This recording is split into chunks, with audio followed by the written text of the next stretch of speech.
Welcome to Caregiver Counsel, Elder Law Insights with Tieesha Taylor. This is Caregiver Counsel, Elder Law Insights with Tieesha Taylor. Again, a podcast built on compassionate generational legal services. I'm Tieesha Taylor, the founder and CEO of Elderly Care Law Firm in South Florida. In today's episode, I'm joined by Marysol Betancourt, a representative from Sunrise Senior Living, a community in South Florida with a state-of-the-art memory care facility. We'll be talking about understanding dementia and memory care and how to recognize and address caregiver burnout, and also what families should look for when choosing the right senior living option. Welcome, Marysol. Thank you for having me, Tieesha. Yes, my pleasure. So let's start. Can you just please tell us about yourself? Of course, I'm happy to. My name is Marysol Betancourt. I'm the Director of Sales for Sunrise Senior Living, Coral Gables. And my job is to connect families with options during one of the toughest times in their life when they're faced with looking for care options for their loved ones or even themselves. So what I do is just try to listen with compassion and empathy to make sure that I provide them with the best options possible. That's wonderful. Now, just to get started, can you explain what memory care is and how it's different from other types of senior living? So there is a few different options in senior living. There is independent senior living, and there's assisted living for seniors, and there's also memory care.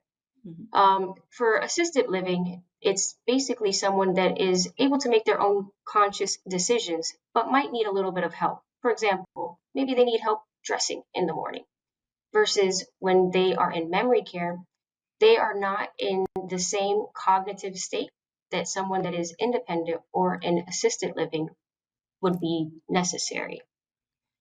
So those people that are in memory care suffer from dementia and Alzheimer's. And that's pretty much the difference, is that they may need a little bit more of a routine and a little bit more hand-holding, a little bit more of eyes on their care versus someone that is independent or that needs just a bit of assistance. Great. Thank you for that explanation. For families new to a dementia diagnosis, what signs suggest it may be time to consider memory care? This is the question that comes up a lot, right? Yes. So if someone is thinking about does my loved one need memory care? Well, some of the telltale signs are they're forgetting a little bit of normal things. In addition to that, it's maybe that they're becoming a little bit of a wanderer. They're getting lost. Maybe they're leaving the stove on. So safety flags that we're noticing would be a really good sign of a family member, caregiver, to consider thinking about their options. Now, burnout is something caregivers often face. We have clients who reach out to us all the time, and they come into our office and they are seriously tired, exhausted, and everything else you can describe as being a caregiver and from being a caregiver. From your perspective, what are the early warning signs of burnout, and how can families respond? Of course. So that's why families come to us, is because they're feeling overwhelmed. They are not trained to deal with such different behaviors that come from someone suffering from dementia or Alzheimer's. So when someone is feeling overwhelmed and stressed about how this person that they remember being one way and now there's changes in behaviors, that's when the burnout is starting to be a little bit more prominent. And how can communities like Sunrise Senior Living and Coral Gables support not just the resident, but also the caregiver? So Sunrise provides support to the caregiver and to their loved ones by providing a safe environment where no matter what time of the day, they are looked after and secured. Because sometimes when someone is suffering from dementia and Alzheimer's, a telltale sign is elopement. And that's when sometimes the caregiver is looking for an option like Sunrise. Because it could be 12 in the morning and all of a sudden mom, dad is just up and at them and they're looking to get out of the house. Well, sometimes we're asleep at that time. So it's not like you and I can be up 24 hours a day, 7 days a week, making sure that they're safe and sound inside the house. So we provide a safe environment for the loved one and peace of mind for that caregiver, that family member that's going through the stress and the emotions of Where's mom? Where's dad? I have to put cameras in the house to make sure that I have eyes on them all the time. So that's how, one way at least, that we provide support. That's wonderful. And I know a lot of families, they are going through that issue right now where they have someone, a family member who may be suffering from dementia, Alzheimer's, and they may open the door or, turn on the stove. And so having a community like Sunrise Senior Living is definitely a supportive environment so that the family can know that they're protected 24/7 and they don't have to worry about those things. So thank you for that. Now, choosing a senior living community can feel overwhelming. What are the most important questions families should ask when they're exploring their options? I think some of the most important questions in my past experience that I've actually received were, what does the activity schedule look like? What is the amount of caregivers to actual residents, as far as what can the community provide looking towards care for that individual? Um, Also, it's important to know what is included in that care that's provided. Is it a package deal where it's all inclusive, or is it a personalized pricing structure? Because, of course, price does come into a factor when care is involved for those that are suffering from dementia and Alzheimer's. Yes. I would also ask about different meal options. For example, there could be people that are suffering from dementia that forget to swallow. Are there puree options available?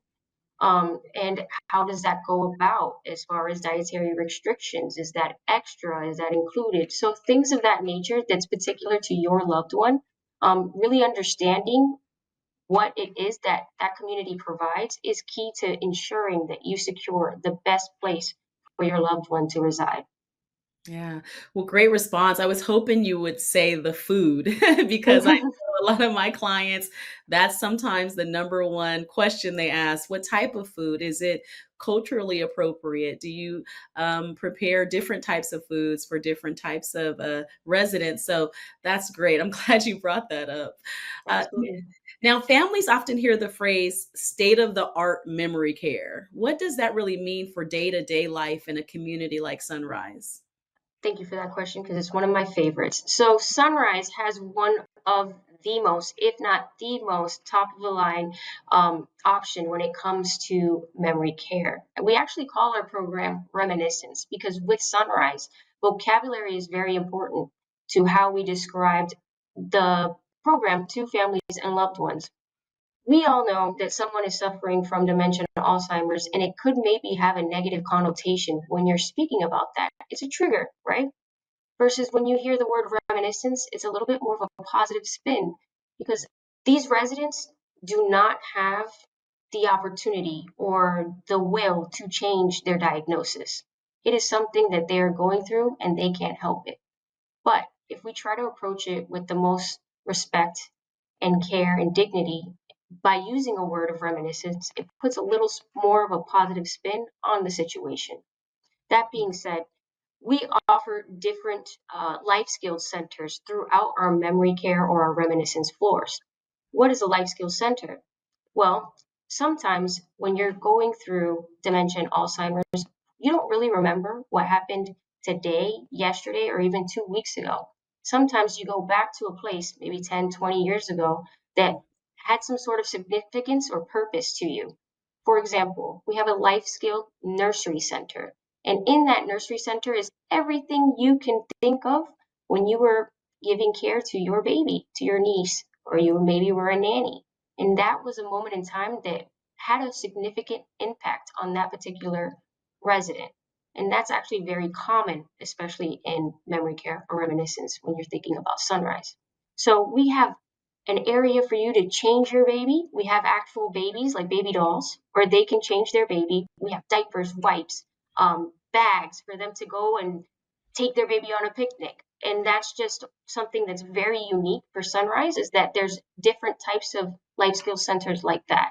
In addition to just that example that I gave you, another popular life skills center that we have on site is our business center, equipped with a tie, a jacket, your hat, so that you can go get ready to go to your business meeting.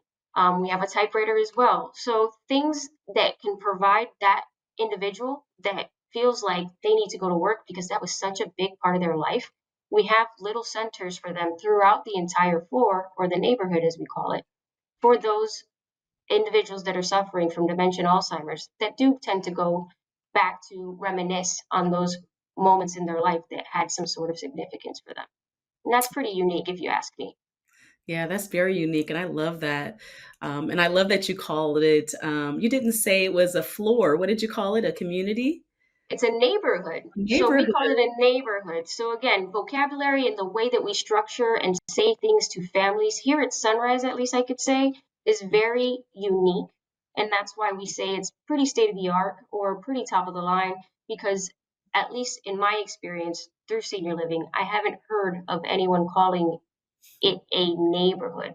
It's Yeah. a floor or memory care floor versus a reminiscence neighborhood. So again, just we are very mindful about the way that we say things to not just families, but to the actual residents themselves. Because again, we notice there's certain triggers or behaviors or things that happen that Mhm. can maybe not have the best outcome when we're approaching this subject that can be a little bit sensitive. Yeah, that's true. That's true. That's great. I love it. Now, families often feel guilt about moving a loved one into a community. If I can count the number of times where families are trying to determine, should we keep mom or dad home, or should we move them into a community, a senior living community? They're in a state of a dilemma of which direction they should go. They want their parents to age in place at home. However, they don't have the resources because they can't be there 24/7. And so, how do you help them work through that emotional side of the decision? Course, with a lot of empathy. And you have to really put your active listening ears on when you're in my position, because what they're feeling is super valid, especially here in the Miami area where there's a lot of Latin and Caribbean influence, where it's normal for us to keep our loved ones at home no matter what goes on, right? But what happened or our circumstances maybe 10, 20 years ago is not what's happening today in 2025, where everybody's working. Doesn't matter if you had even childcare, something that is more prominent now. So it's just part of life that we're facing now in these times where everybody has to work until they can't really work anymore. Am I right? Mhm. So we're struggling with that. So we're not able to really have, like you said, the resources to keep mom, dad, our loved ones at home. And I always try to make sure that in that no or in that sentiment of that guilt that's normal to have, I always try to just say this to families: you're acting with the best of intentions, and Yes. you know that you love this person. They know that you love them too. But what they're going through is something that maybe you are not equipped to handle all on your own. And by being able to provide them with the best care, making sure they're in a safe environment, you are really giving them access to navigate this journey with the best of love and understanding. It's wonderful. Wonderful. Yeah, and I thank you for that explanation. I love that. Now, what sets you've already kind of explained the memory care unit or neighborhood, as I should say. What sets Sunrise apart in the way you approach memory care and support for families? Now, not only memory care, but you also have a section, I believe, of your community that is not just for memory care. But can you just explain what sets Sunrise Senior Living apart in the Coral Gables area?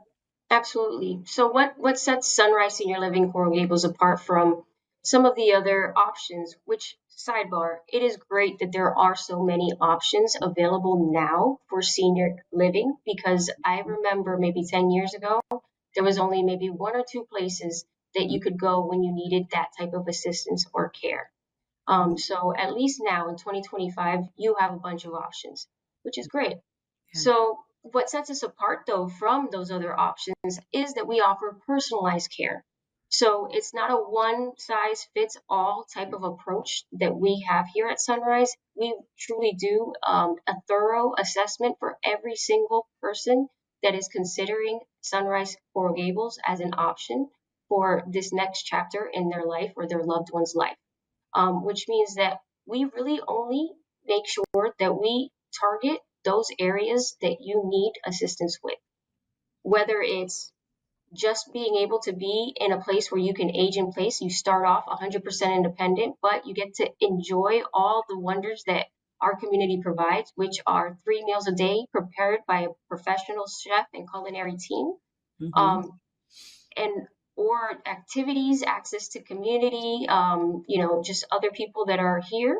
And you can come and go and live independently and again, age in place with us. Whereas you know that as we get older, where everybody's going to head that way, and you maybe need a little bit of assistance with dressing, with bathing.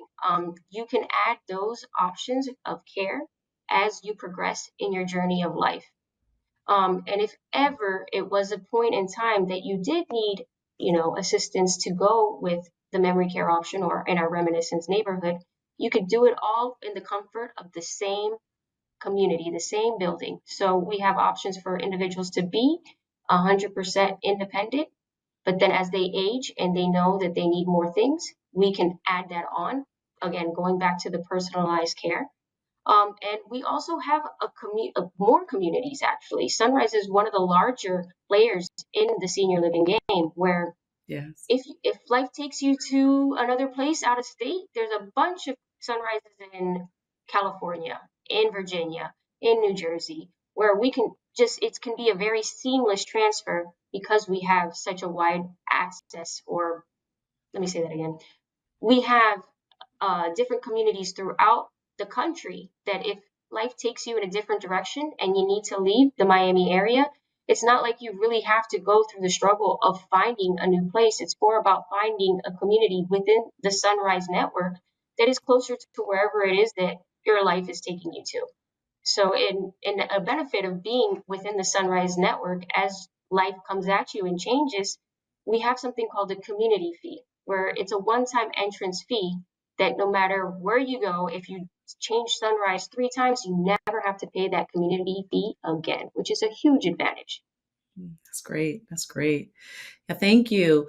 Now we're going to wrap up. And just to finalize and just ask my final question, Mhm. what words of encouragement would you offer caregivers listening right now who are struggling with the idea of making this transition from possibly home life to a senior community?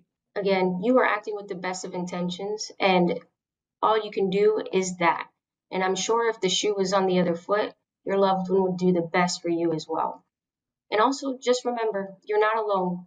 There's a lot of people that are now going through the same thing you're going through, or at least very similar. And there's so much access to support groups in the area that if you really needed somebody to speak to, there's a lot of opportunities for you to connect with professionals that are in the industry that really do this from the bottom of their heart.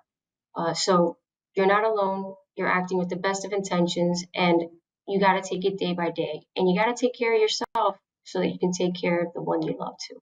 That's right. Yeah, caregivers definitely should take care of themselves. And thank you for that parting word. Now, Marysol, if any of our listeners want to get in contact with you, if they want to take a tour of Sunrise Senior Living in Coral Gables, or just want to have a conversation, how can they reach you? Absolutely. So you could either call our community at 305 564 1400. You could also go on sunrisecoralgables.com, and you could either schedule an appointment right there on our website, or again, call us at 305 564 1400 and ask for sales, or even me, Marysol, and I'll be happy to help. Okay, great. Thank you. Now, that's all for today's episode of Caregiver Counsel, Elder Law Insights. A big thank you to Marysol from Sunrise Senior Living in Coral Gables for sharing her insights on dementia, memory care, and caregiver support. If you'd like to learn more about our compassionate elder law services, visit elderlycarelawfirm.com. And if you found this conversation helpful, please leave a review, and subscribe to the show so you don't miss an episode. Thank you.